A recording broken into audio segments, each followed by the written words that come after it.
आज हम बात करेंगे प्रोएक्टिव पुलिसिंग की। 11 मार्च 2022 को एनसीआरबी के स्थापना दिवस पर माननीय गृह मंत्री भारत सरकार श्री अमित शाह जी ने संबोधित करते हुए कहा था कि एनसीआरबी के आंकड़ों का उपयोग न केवल संग्रह के लिए किया जाए अपितु उनका उपयोग अपराध नियंत्रण के लिए किया जाए। और एनसीआरबी को निर्देशित किया कि इनका समाज में व्यवस्था बनाने के लिए उपयोग किया जाए।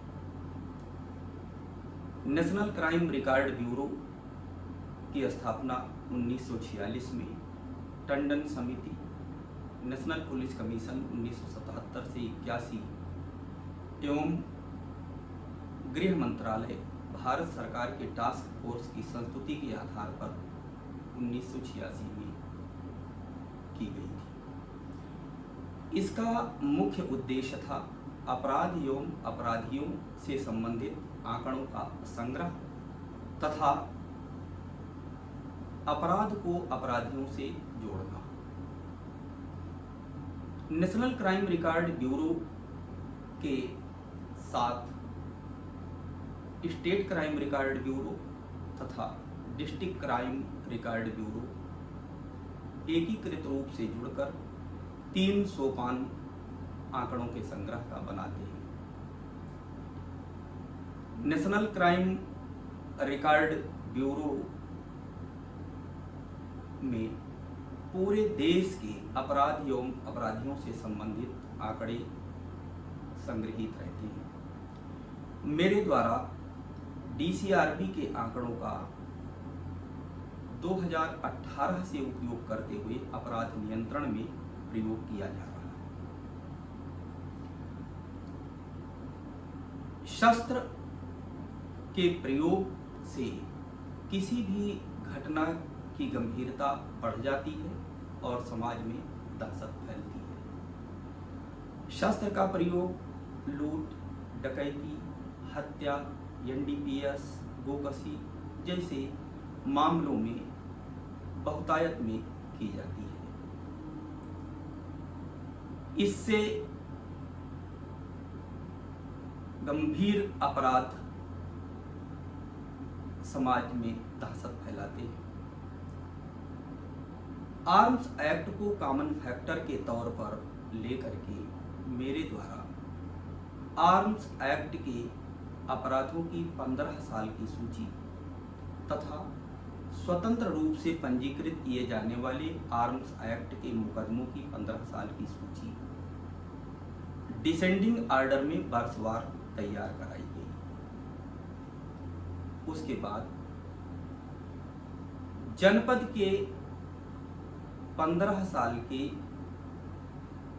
डिसेंडिंग ऑर्डर में तैयार किए गए 15 साल के आंकड़ों का थानावार, अपराधीवार, वर्षवार आंकड़ा तैयार किया गया और इस थानावार अपराधियों के 15 साल के डिसेंडिंग ऑर्डर में तैयार सूची को ग्रामवार और हल्कावार उनके मूल निवास स्थान से जोड़कर तैयार किया गया। इसका मतलब ये कि जनपद के किसी भी थाना क्षेत्र में उसके द्वारा किया गया अपराध हो, लेकिन उसका अंकन जहां का मूल निवासी है उस गांव या मोहल्ले में अवश्य होगा। इस तरह से एक अपराधी का उसके गांव से संबंधित पते पर पूरे जनपद के आंकड़े संग्रहित होंगे। इस प्रकार प्रत्येक थाना क्षेत्र के अपराधियों का उनके मूल निवास स्थान से संबंधित पूरे जनपद के आंकड़ों का संग्रह करते हुए थानावार, गांववार सूची तैयार की गई और उनका पुलिस की बेहतर बीट प्रणाली के माध्यम से सत्यापन कराया गया। इस सत्यापन में बहुत ही महत्वपूर्ण आंकड़े मिले। तमाम ऐसे मुकदमे थे जिनमें अपराधी की मृत्यु हो गई थी, लेकिन अब भी न्यायालय में वाद लंबित थे। तो उनकी सूची तैयार करके मुकदमों के निस्तारण हेतु अपराधियों की मृत्यु आख्या मंगाकर एक संस्तुति की गई, जिससे मुकदमे समाप्त हो जाएं और उन जो आर्म्स एक्ट से संबंधित माल है उसका निस्तारण कराया जा सके। इसके अलावा तमाम ऐसे अपराधी थे जो सजायाफ्ता थे, लेकिन समाज में दखल देते हुए तमाम अवैध गतिविधियां करते थे। उनको चिन्हित करके उनके विरुद्ध कार्रवाई या निरोधात्मक कार्रवाई की गई, जिससे कि उन पर प्रभावी नियंत्रण हो सका। इस प्रकार से काफी नियंत्रण हुआ, अपराध नियंत्रण हुआ और समाज में शांति बनी रही। इन आंकड़ों का उपयोग समाजशास्त्री अपने ढंग से समाज सुधार के लिए कर सकता है, या कम्युनिटी पुलिसिंग के तौर पर या सोशल पुलिसिंग के तौर पर पुलिस भी इसका उपयोग कर सकती है। जैसे बाराबंकी के तराई के एक गांव में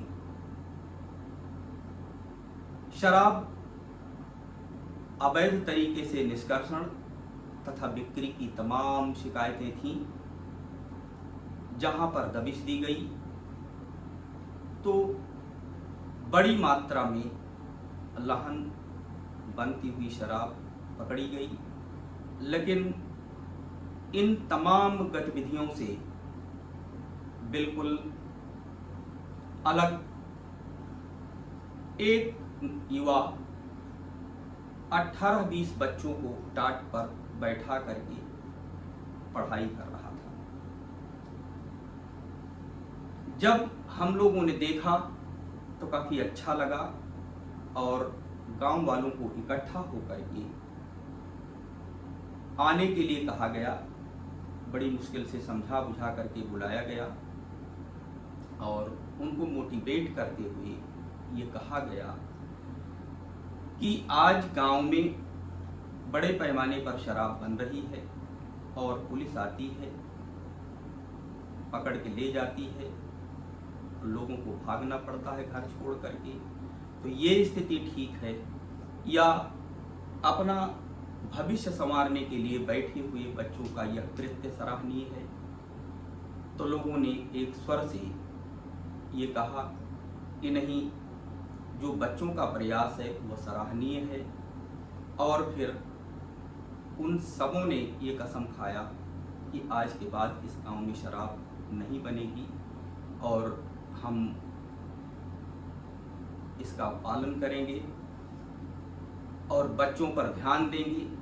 उसी समय बात करके अधिकारियों से और स्थानीय जनप्रतिनिधियों से उस गांव के बच्चों के लिए बैठने की व्यवस्था, पुस्तक की व्यवस्था, रोशनी की व्यवस्था कराने की कोशिश की गई। इस तरह के प्रयास किए जा सकते हैं।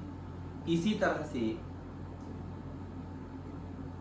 जनपद प्रतापगढ़ में भी एनडीपीएस के गांववार सूची को लेकर के मेरे द्वारा चौकी इंचार्जों के माध्यम से, थानों के माध्यम से और व्यक्तिगत तौर पर जाकर के एनडीपीएस के माल बेचने वालों के विरुद्ध लोगों को जागरूक किया गया और नशा के विरुद्ध लोगों को जागरूक किया गया और समझाया गया कि ये जिंदगी के लिए खतरनाक है और समाज के हित में नहीं है। तो लोगों ने शपथ ली कि हम यहाँ पर मादक पदार्थ की बिक्री नहीं होने देंगे और न किसी को मादक पदार्थ का सेवन करने देंगे। इसका भी काफ़ी असर पड़ा। इस प्रकार से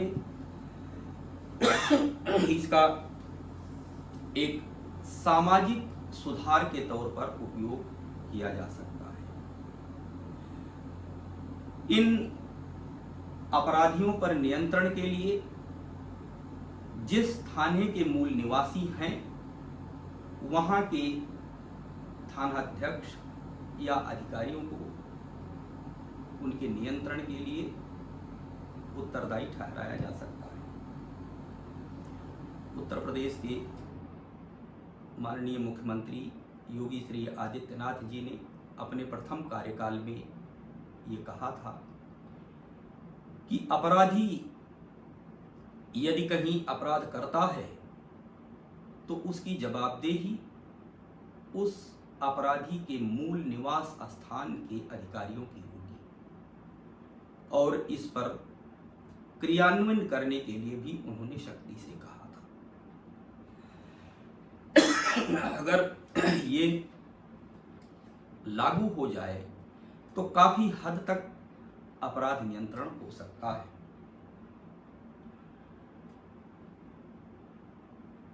किसी भी व्यक्ति के सामाजिक ताने बाने का जो मूल आधार होता है वो सबसे अधिक उसके मूल निवास स्थान के आसपास होता है। उससे अलग हटकर वो मुश्किल से सरवाइव करता है और सारे सूत्र उसके मूल निवास स्थान से मिलते हैं। इसीलिए ज़्यादातर अपराधी अपने अपराध छिपा कर अपनी पहचान छिपा करके और दूर के स्थानों में जा करके अपराध करते हैं। इस प्रकार से उन पर नियंत्रण किया जा सकता है। और माननीय अमित शाह जी ने नेशनल क्राइम रिकॉर्ड ब्यूरो में अपने संबोधन में यह भी कहा था कि नेशनल क्राइम रिकॉर्ड ब्यूरो इन आंकड़ों के साथ संबंधित राज्य में जाकर के कार्यशाला आयोजित करें और उन कार्यशालाओं में अपराध को अपराधियों से जोड़ने में और कानून व्यवस्था बनाए रखने में मदद के लिए एक रणनीति तैयार करें। यदि इसका क्रियान्वयन जिले, ब्लॉक और थाना स्तर पर सही तरीके से हो तो निश्चित तौर पर अपराध नियंत्रण होगा। यह बहुत ही महत्वपूर्ण है और इस तरह से कोई भी अपराधी बच नहीं सकता है, वो अपने ही बचाव में लगा रहेगा। 2022 के चुनाव में भी इसका बेहतर उपयोग हुआ था। गांव-गांव की तैयार अपराधियों की सूची लेकर जब बूथ की निगरानी करने जाने वाले अधिकारी वहां सत्यापन के लिए खोलते थे और उस गांव के लोगों का नाम पढ़ते थे तो इससे अपराधियों का ये पता चल जाता था कि पुलिस की निगाह हमारे ऊपर है और वे अपने ही बचाव में लगे रहते थे, अपराध कारित करने की तरफ सोचते भी नहीं थे। इस प्रकार से अपराध पर नियंत्रण लगाया जा सकता है और उसके अच्छे परिणाम आ सकते हैं। जो पूर्व प्रचलित टॉप 10, टॉप 5, हिस्ट्री सीटर या अन्य प्रणालियां हैं, इनमें कहीं न कहीं चूक हो सकती है, लेकिन यदि कहीं भी अपराध करने वाले अपराधी का आपराधिक इतिहास उसके गांव से जोड़ दिया जाए और वहां पर उसकी ठीक से निगरानी की जा सके तो निश्चित तौर पर अपराध पर नियंत्रण होगा और दूसरे अपराधियों के लिए, दूसरे व्यक्तियों के लिए एक उदाहरण के तौर पर होगा। इसका उपयोग अपराध नियंत्रण में किया जाना चाहिए।